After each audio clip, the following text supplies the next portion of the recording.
Bonjour à toutes et à tous. Un grand merci d'avoir répondu présent à cette deuxième édition des Journées REFMAR. Merci à l'UNESCO et à la COI de nous avoir accueillis dans leurs locaux. Pour cette ouverture de cette deuxième édition des Journées REFMAR, donc je vais laisser tout d'abord la parole à monsieur Torki Larotte, qui est secrétaire technique du programme GLOS et qui remplace monsieur Ria Binin, le secrétaire exécutif de la CEI, qui n'a malheureusement pas pu être présent ce matin. Voilà, il s'en excuse auprès de nous.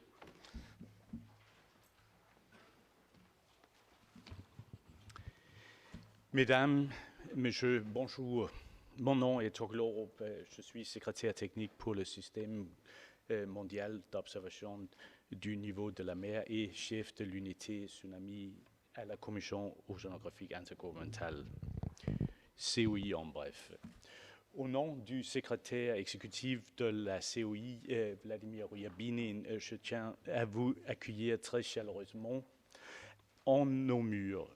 Le Dr Ryabinin aurait beaucoup aimé pouvoir assister à cet atelier, mais fort malheureusement et à son grand regret, des problèmes de santé au sein de sa famille l'empêchent d'être aujourd'hui parmi nous.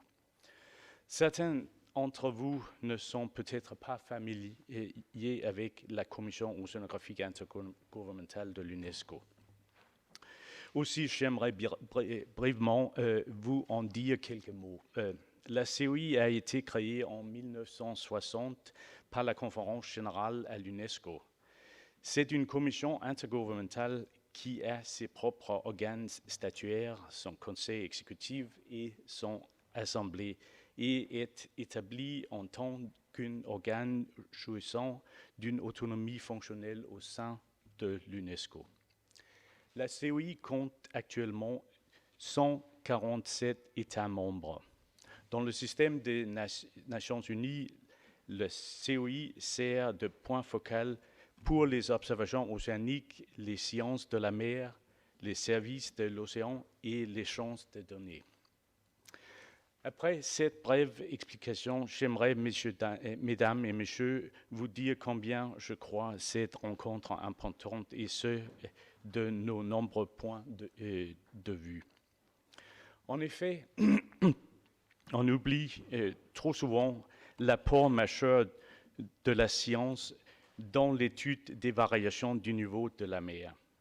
Par exemple, le fait qu'il y a eu essentiellement la même masse d'eau sur la planète depuis des millions d'années. Les processus géologiques et d'autres ayant permis le maintien d'une masse plus ou moins stable. Il s'avère donc que les variations relativement faibles du niveau de la mer étant examinées lors de cette réunion peuvent sembler sans importance par rapport à cette quantité stable. Alors qu'en fait, elles ont besoin de la meilleure attention scientifique possible car elles peuvent avoir des impacts considérables sur les côtes.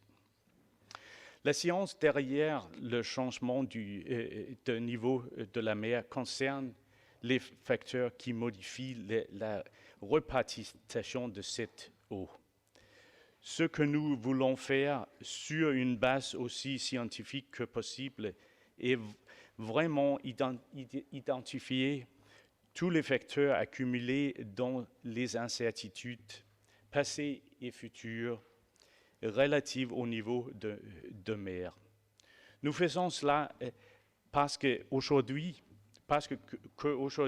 nous sommes confrontés à une augmentation de la vitesse du changement de niveau de la mer, rendant ainsi nos côtes et les populations côtières plus vulnérables à une plus grande variabilité du niveau de la mer. Cette variabilité se produit à travers le spectre de fréquences.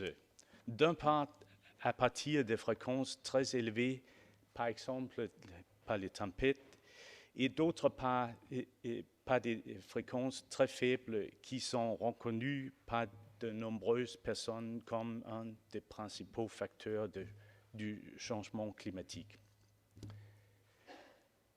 Ce sont des moments particulièrement intenses et intéressants pour la science du niveau de la mer, car ces 10 et 15 dernières années, des nouvelles technologies sont venues apporter des données très importantes dans le cadre de l'interprétation et des prévisions du niveau global moyen.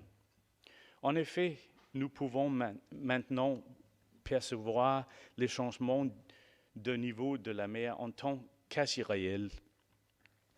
En plus des changements dans les niveaux des terres grâce au positionnement géodésique moderne des stations du niveau de la mer. Mesdames et messieurs, des observations océaniques systématiques et durables soutenues sont la condition à l'avancement de la science marine et de l'océanographie et pour de la génération information opérationnelle pour des produits et des conseils pour la société. La COI a mis en place le système d'observation de l'océan mondial, le GOOS, dans les années 1989 et est depuis en charge de sa coordination. Il se propose un grand nombre d'éléments. L'un des premiers éléments du GOOS dont la COI a eu la responsabilité particulière de la coordination étant le Global Sea Level Observing System, GLOS. Le GLOS, établi par la COI en 1985 pour assurer la supervision et la coordination pour les réseaux mondiaux et régionaux du niveau de la mer, avec l'appui et sous la direction des communautés des recherches océanographiques et climatiques. Le GLOS repose sur la participation d'un vaste réseau d'institutions qui mesurent le niveau de la mer pour maintenir des stations marégraphiques à une norme standardisée de recherche. À l'heure actuelle, près de 70 nations participent au programme GLOS. La principale motivation pour le programme GLOS découle de la volonté de contrôler et donc éventuellement de contribuer à une compréhension de la variation du niveau de la mer et de la variabilité sur une large gamme d'échelles spatiales et temporelles. Les exigences scientifiques qui informent et façonnent les pratiques promues par le programme GLOS sont issues des recommandations des études scientifiques internationales telles que le IPCC, le GOOS et le GCOS, ainsi que par les inquiétudes fréquemment exprimées par les nombreux États relatives au fait que certaines parties de leur côte sont potentiellement menacées par les changements significatifs du niveau de la mer. Le GLOS coordonne différents réseaux d'observation du niveau de la mer, par exemple le réseau de tendance de long terme, le réseau étalonnage de l'altimétrie et de la surveillance des tsunamis. Depuis ses débuts, le GLOS a également une forte composante des développements des capacités, incluant des formations, des conseils techniques, des ateliers et la facilitation des partenariats communs de placement. Pour finir, je dirais que c'est clair que la demande de la société pour la surveillance du niveau de la mer locale et globale est en augmentation et qu'il est indispensable de pouvoir répondre aux besoins très divers des utilisateurs qu'il s'agisse. Des études à long terme pour la surveillance du climat et l'impact des changements climatiques, de l'adaptation du climat et de l'aménagement du littoral, de la surveillance des tsunamis et des risques extrêmes du niveau de la mer.